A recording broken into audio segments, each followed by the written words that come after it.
आप देख रहे हैं धा न्यूज और मैं हूं अभिषेक मिश्रा। बिहार के मुख्यमंत्री नीतीश कुमार की अपनी साख, अपना प्रभाव खत्म हुआ है वोटरों पर, या बिहार के मुख्यमंत्री नीतीश कुमार फिर उसी खेल का शिकार होते हुए नजर आ रहे हैं जो खेल उनके साथ 2020 में हुआ। 2020 के विधानसभा चुनाव में नीतीश कुमार के साथ क्या खेल हुआ बताने की जरूरत नहीं है।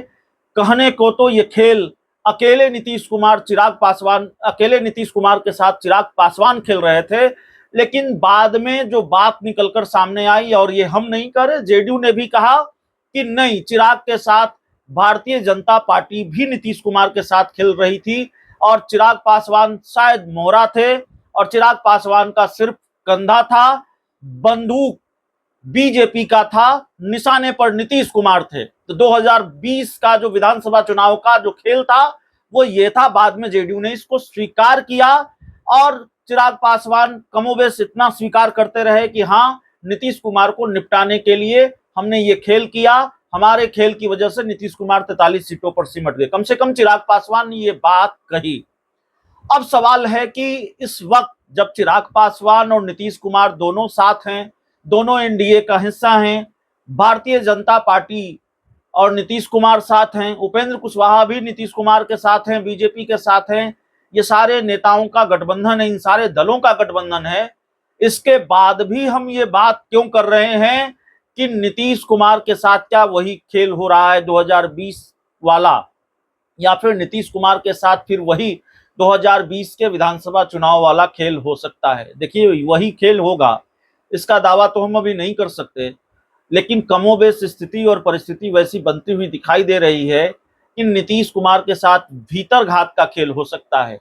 यह भीतरघात उतना ही बड़ा भीतरघात होगा जो 2020 में हुआ, बीजेपी ने किया कथित तौर पर, या फिर यह भीतरघात नहीं होगा। भीतरघात के खेल से नीतीश कुमार निपट पाएंगे, डैमेज कंट्रोल कर लेंगे, या वाकई नीतीश कुमार को निपटाने की तैयारी है और एनडीए में जो नीतीश कुमार के सहयोगी दल हैं, उसके नेता हैं, वही ये कोशिश कर रहे हैं, वही भीतरघात का खेल कर रहे हैं। दरअसल ये बात रुपौली विधानसभा उपचुनाव के नतीजों के बाद से लगातार चर्चा में है। इस बात पर बिहार के राजनीतिक गलियारों में लगातार चर्चा हो रही है। क्या कारण रहा?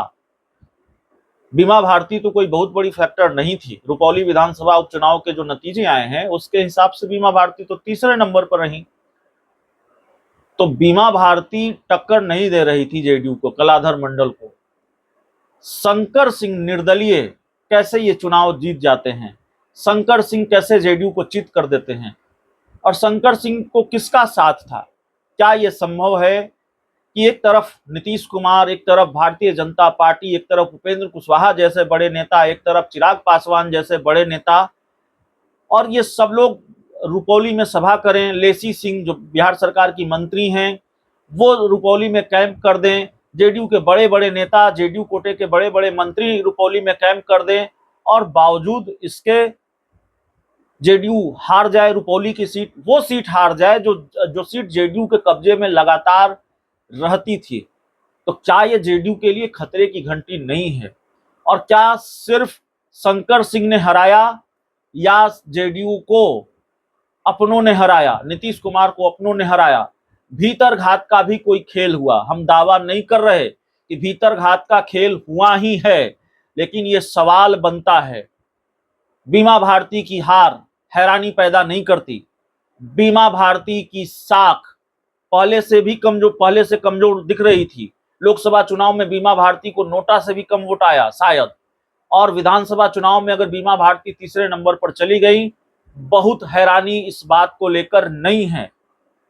लेकिन नीतीश कुमार, जिन्होंने पूरी ताकत लगाई, न जाने कितनी सभाएं की जेडीयू ने, नीतीश कुमार ने कम से कम 2 या 3 सभाएं नीतीश कुमार की हुई, या शायद इससे ज्यादा भी, और अपनी पूरी फौज नीतीश कुमार ने उतार दी, और उसके अलावा भारतीय जनता पार्टी और चिराग पासवान भी ताकत लगा रहे थे।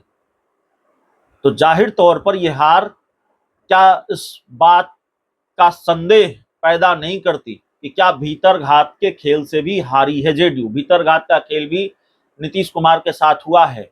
और क्या यह सवाल नहीं है कि क्या उपेंद्र कुशवाहा जो बात कर रहे थे, हाल में उन्होंने जो बात कही कि हालांकि उन्होंने लोकसभा चुनाव में एनडीए जो 10 सीटों पर हारी उसके संदर्भ में कही कि ऊपर ऊपर गठबंधन तो दिखा लेकिन निचले स्तर पर गठबंधन का प्रभाव नहीं दिखा, निचले स्तर पर गठबंधन के दलों के नेताओं कार्यकर्ताओं में सामंजस्य नहीं दिखा, गठबंधन की जड़ कमजोर दिखी। कमोबेश उपेंद्र कुशवाहा ने ये बात कही।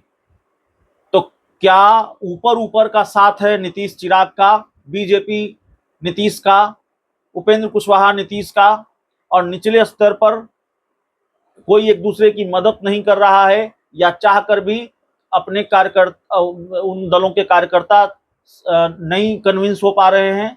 ये बड़ा सवाल है। और जाहिर तौर पर अगर ये स्थिति परिस्थिति यही ट्रेंड है तो फिर आगे विधानसभा के कई चुनाव हैं, 4 सीटों पर उपचुनाव है, उसके बाद विधानसभा के चुनाव है और एनडीए को और खासकर जेडीयू को बड़ा नुकसान होता हुआ दिख रहा है अभी तात्कालिक स्थिति के अनुसार। बहुत बहुत धन्यवाद।